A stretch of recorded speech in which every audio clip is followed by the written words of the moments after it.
Jika seseorang dengan sengaja menularkan penyakit berbahaya kepada orang lain, sehingga dapat menyebabkan kematian, dan orang yang ditularkan dengan tidak sengaja menularkan penyakit tersebut kepada orang lain, apakah si penular juga mendapatkan dosa karena telah menyebabkan orang-orang tertular penyakit dari orang yang ditularkannya? Dan apakah orang yang ditularkan juga mendapatkan dosa karena menularkan dengan tidak sengaja? Mohon jawabannya, Bu ya. Wassalamualaikum warahmatullahi wabarakatuh. Waalaikumsalam warahmatullahi wabarakatuh.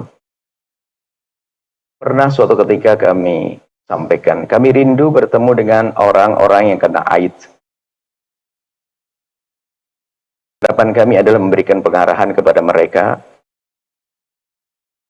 bagi yang mereka atau punya penyakit yang lainnya, yang menurut medis adalah penyakit yang menular. Sebab istilah menular itu di dalam petunjuk Nabi nggak ada istilah menular. Akan tapi ya, berpindahnya penyakit ya karena memang semuanya dikembalikan pada Allah. Cuma ini bahasa medis ya. Yang punya penyakit menular itu, ketahuilah bahwa di saat Anda diberi oleh Allah penyakit, Anda mau diangkat derajat Anda. Allah akan muliakan Anda, maka jangan rendahkan kemuliaan itu dengan Anda menginginkan orang lain sakit. Anda diuji oleh Allah dengan sakit, itu artinya Anda akan diangkat derajat Anda oleh Allah. Jangan sampai diam-diam Anda karena kebencian Anda atau tidak suka Anda atau karena marah Anda kepada Allah, lalu Anda dengan sengaja menjadikan penyakit Anda tersebar. Nasib buruk. Sudah di dunia Anda sakit, di akhirat Anda akan sengsara. Ini pertama yang harus difahami. Maka kami himbau kepada siapapun yang diuji dengan sakit, termasuk penyakit AIDS. Kalau memang Anda punya penyakit ini, lalu Anda pengen menikah, Anda sampaikan, Anda kan kejujuran. Jika terjadi hubungan suami istri dengan cara yang tidak menjadikan sebab menularnya penyakit.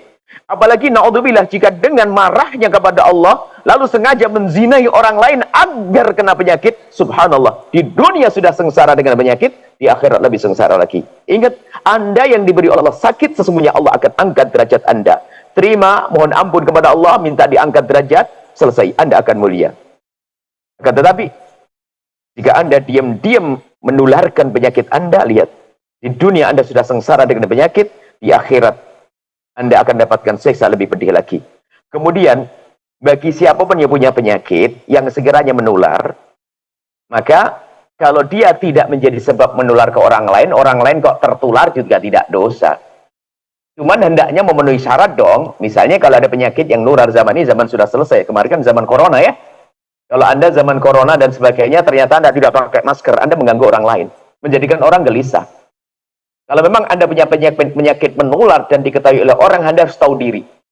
Anda mungkin menghindari berkumpul dari orang.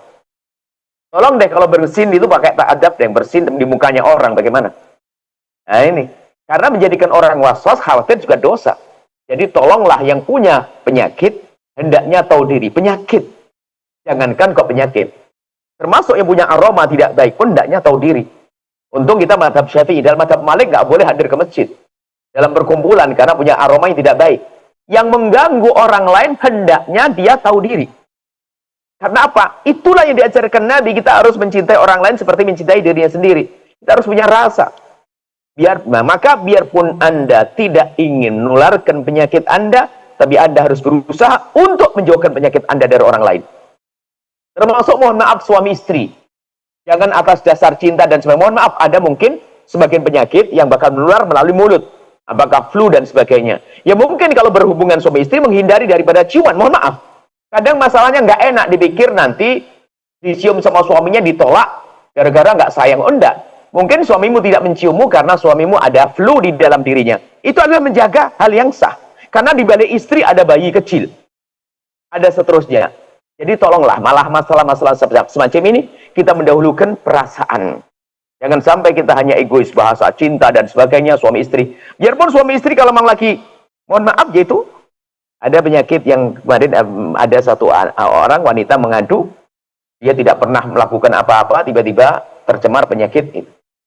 Rupanya karena ya suaminya yang kena penyakit HIV, kena virus HIV.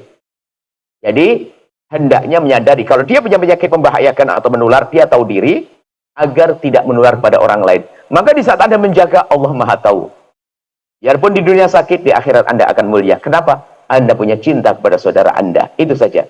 Jangan Anda sembrono, dan kami himbau kepada siapapun yang punya penyakit-penyakit menular, hendaknya tahu diri, ketahuilah Allah akan mengangkat derajat Anda. Jangan sekali terlintas di hati Anda untuk menularkan kepada orang lain. Maka kalau Anda punya niat seperti itu, busuk di dunia dan busuk di akhirat. Semoga yang sakit diberi kesembuhan oleh Allah. Yang sehat semakin sehat. Allah alam bisawab.